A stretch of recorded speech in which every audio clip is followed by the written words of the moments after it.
Good morning, good afternoon, and good evening, everybody. Thank you for tuning into another Supatease video, and I absolutely love World of Warcraft. I've been in it since the beginning when I would try to rush home from school and getting bullied to escape into my fantasy universe of World of Warcraft, climbing through the ranks as an Omega casual player all the way into competitive ladder PvP play, into a tournament level competitor, into a commentator, into a content creator. I've had a tremendous journey and evolution through it, and I want World of Warcraft to continue to exist to serve that type of purpose for other players moving into the future, which is why in today's video I wanted to cover some topics and discussion points as to what could World of Warcraft really do moving into the future, like 11.1 and possibly even future expansions, in order to bring in and cultivate new players for long-term sustainability. And if you want to make sure that you're staying up to date with news related to World of Warcraft, then make sure to smash that subscribe button. Now, a topic that I have been seen thrown around in the community a bit is the idea and concept of bots. And I think that this is mainly stemming from Marvel Rivals, which is obviously having a huge uptick in popularity right now. However, their bots, when I've investigated a little bit deeper into what is going on, a lot of the player base is actually very upset about them, which is strange because the perception that I've seen from World of Warcraft creators is that bots would actually be really good. So the concept for bots basically in Marvel Rivals is, after investigations, that they only exist in quick play. They don't exist in competitive play, and they kind of serve as this kind of like loss streak prevention mechanism, which makes a lot of sense. There was this study done on rats, and basically it's rats will play fight with each other, but if one rat is 30% bigger than another rat, that bigger rat can win the play fight 100% of the time. But if the big rat wins that fight 100% of the time, the little rat stops playing the game. So in this instance, I think that's why they've implemented bots.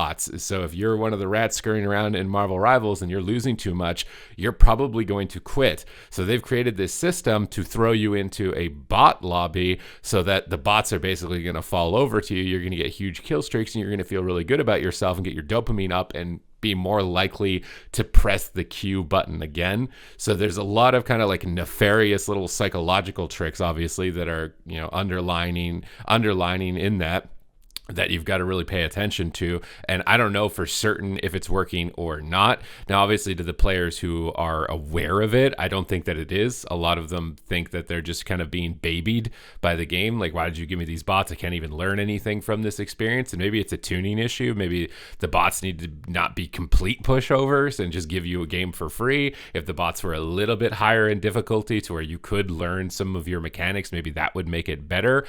Because to me, one of the two main advantages of Marvel Rivals is the fact that you're getting instant queues, and that's mostly because there is no role queue, and these bots likely are enabling a lot more queues as well. So how can that be implemented into World of Warcraft? Because I think for the most part everybody has complained about queue time, right? That's been the main issue. So I don't think we're going to see the removal of roles. I don't think we're going to see like healers and tanks like thrown out the window for PvE or PvP, because that's just kind of been the Trinity effect of World of Warcraft for such a long time.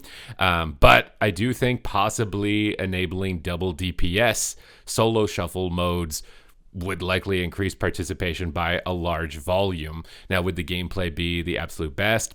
Possibly not, but it would give you an instant queue. And I think for a lot of players, they're really just trying to log on. They're trying to get gameplay as soon as possible.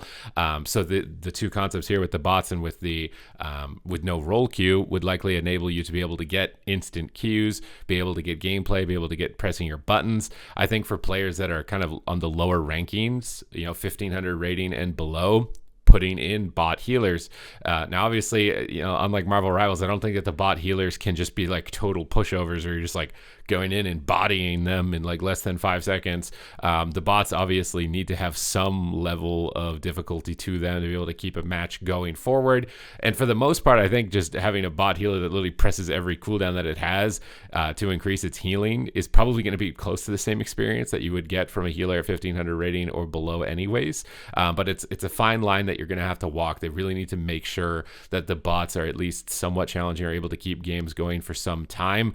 This way, you're able to get into the game, you're able to get practice, you're able to get matches, and then at a certain point, obviously, I think the bots need to go away. So like, above 1500 rating, they probably need to go away. But for the absolute like mega beginner level players, having some level of bots for them to be able to contend with, I think is likely a really good way of kind of initiating players into the game, as opposed to immediately having to jump into ranked and deal with all the pressures that come along with that. Because for me, when I started playing League of Legends, for example, I played against bots. I did bot matches deliberately because I wanted to learn how to last hit. I wanted to learn what the recipes are for crafting items without the pressures of like letting somebody else down on my team and really feeling that on my shoulders. So I played against bots for a really long time in order to figure those things out. So I think the fine line with bots is they can't be used as this like ego padding like method that it seems like a lot of players are starting to discover with Marvel Rivals. They need to be used as a tool of initiation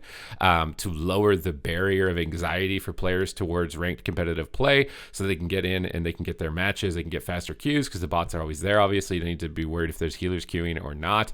They can kind of press their buttons, figure out things play through in an environment that's better suited for that, and then they can graduate out of that as they climb to higher ratings. So I think that, you know, some type of implementation of bots in that regard would not be bad for the game. I think overall it would likely be really good for the game. And then obviously the second main point of contention is MMR. Now, throughout the history of World of Warcraft, we have seen huge drop-offs of players. And when does it normally happen, right? So at the end of Wrath of Lich King, we're hitting the peak of popularity for World of Warcraft. Cataclysm comes in and it's everybody just abandons the game. Why? Because dungeon difficulty was made much higher. So what does that mean? The expectation of the player was coming from Wrath of Lich King Dungeon Finder implementation, which is really easy. You could get a full set of gear really easy. I remember doing that all my alts back then. And then in Cataclysm, going into heroic dungeons, getting absolutely smacked around. So what is it? Your expectation is not being met. You were doing this content in the previous expansion and completing it was very easy. It was a breeze. And then when you do that content in the next expansion, you're getting thrashed around and you can't make anything work. And that's going to be a disjointing experience, whether it's PvE or it's PvP. Having this huge divergence of difficulty between one set of content and expansion to that content in the next expansion is a big deal. And in PvP, it has to do with MMR. For example, in Battleground Blitz right now, some players are getting to 3,700 rating. That's some of the highest numbers I've ever seen in the game. It's a little bit ridiculous, honestly, when you look at how the reward structure is, with most of the rewards being down at like 1,500 to 2,300. You're literally like 1,500 rating above that. It seems a little excessive. And the same thing happened in Dragonflight. And then in Season 2 of Dragonflight, they squished all these numbers down because it didn't really make sense relative to the current reward string. But after squishing those numbers down, players had built up expectations. I'm a 3,700 rated player. Now I'm playing in Dragonflight Season 2 and I'm 2,000 rating.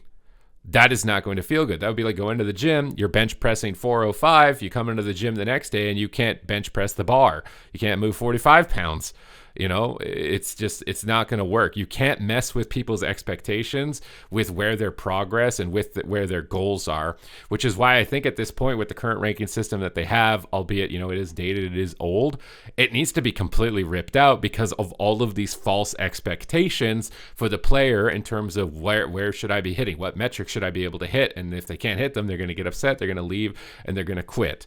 So these two main things, I think, have been the main driving factors. I mean, when we held a tournament and everybody's in the chat going MMR, buff MMR, buff MMR. When they're saying buff MMR, it's because they want the rating to meet their expectations of what they were able to achieve in the past, and it's not. And it's obviously that big of a problem when everybody is bringing it up over and over and over. And then what happens is players leave, and then as players leave, the queue times get longer. So the queue time problem is kind of more of a symptom.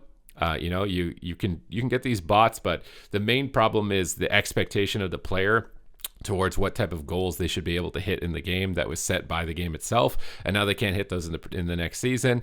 In a vacuum, the current system works really well. If the game was only one season and it wasn't chained consecutively one after the other, it would work really good. Inflation, everybody gets higher week after week. You end the season higher than you did at the beginning. Yay, I feel good about myself. Problem is when it resets at the start of the next season and you can't hit the goals that you were getting to, it's going to be a more jarring experience than doing a Torghast run where you get really powerful at the end of it and then you start over again in and you're like really slow and you can't do anything. You move, and they've talked about how that was not a great experience and what they wanted to move away from with Torghast. These things they all overlap. They're all interchangeable. And I think it's a big driving factor. There are other exterior things that I think are important to talk about. Those are like the two constructive things that I think could likely aim to increase participation and retention for players in the game. But there are some other things I think that are important to talk about as well. And one of those are just genres in gaming. So we have seen genres come and go. The RTS genre. I respect StarCraft with my whole heart. I think StarCraft is the best esport out of all of the video games, bar none. Even as a dedicated AWC participant, fanboy, and commentator, I think like without a doubt, StarCraft is like the pinnacle of competitive esports when it comes to skill expression. But it didn't matter what they did. They tried making the game more casual friendly. They tried lowering the amount of micro and macro usage between players so that it wasn't as big of a gap between players. And none of that managed to keep the genre alive. It's just the genre evolved. It moved into MOBAs, and MOBAs kind of moved along parallel with WoW PvP in a sense as well, though I think WoW PvP still remains completely unique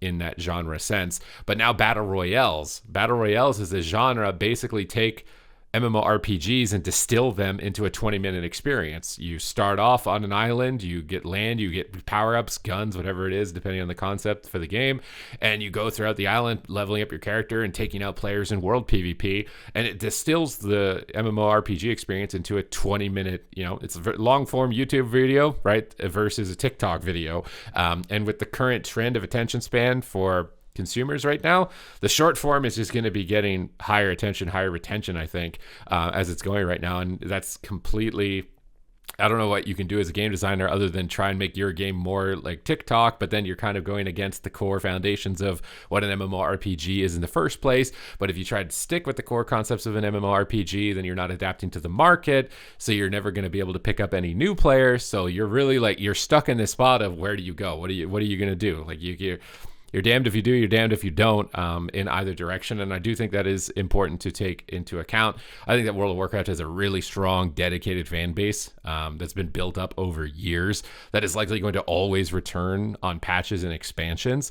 But I think that's the important word, is returning player. So I don't know what World of Warcraft can really do to get any sort of significant size of new players, to get the players who are 18 years and younger interested in World of Warcraft. I don't know how you do that. You could try hiring, famous rap artists of the current younger generation, but then that's all probably limited and probably super expensive in terms of bringing them on to try and advertise the game to them. Because I remember those types of advertisements in the past for World of Warcraft with what was it, like, what's your game? I'm forgetting the name of the actors like William Shatner, I play a shaman, these types of advertisements, because we see that with Fortnite. They bring in popular rap artists to try and bring in those new players. Maybe that would be a good marketing approach as far as trying to get new players into the game. But it just seems like the market for that kind of slow, delayed gratification is just not there. It's just all instant gratification. And I'm not sure the best way to go about that, but I think it's important to talk about it and bring it up because honestly, I'm having a really good time playing PvP right now in World of Warcraft. I'm streaming it every day. It's linked in the description down below. And I'm surprised that the participation metrics aren't aligned with how fun I actually think the game is, with all the changes and improvements that they've made to it throughout the expansion. Those things are kind of misaligned. It almost makes you think like, well, the game was better if it was balanced badly. It's like, no, that's not the case. I think excitement and hype, competition of other games as well is higher. Games are constantly coming out. And we see games like Supervive, they come out, they big blast with advertising marketing revenue, and then Supervive is just plummeted down, and I don't think anybody's playing it anymore. Stormgate for RTS comes through with all the marketing, and then nobody is talking about it anymore. And we just see this kind of like blip in the radar. These games come out, Pal World, Helldivers 2, they come out swinging. Everybody's talking about how this is the next thing, the next thing, the next thing, the next thing.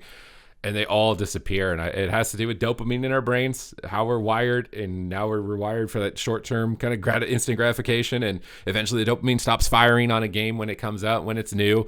And you just move on to the next thing, move on to the next thing, move on to the next thing. Try and make sure that your brain keeps getting the same level of dopamine because you're not getting it from the current existing one. So I think the first couple of things I talked about would definitely help. I don't think it would hurt to try and do those types of improvements. But I think that there is a huge kind of social movement that's going on that is taking gaming in a direction where I don't even know as a game designer what you can do other than mitigate your costs. Don't take a huge amount of budget and don't take a huge amount of time to produce something, because the likelihood that it survives longer than 3 months is pretty low. It's pretty low. And that's kind of just the way that the market is right now in gaming. But those are my thoughts on the game. I wanted to share them with you and kind of get what your thoughts are. Let me know in the comments down below what you think. Am I totally off base with this? Or do you think that this is likely just the way that it's going to be? Other than that, thank you very much for watching the video, and I will see you in the next one.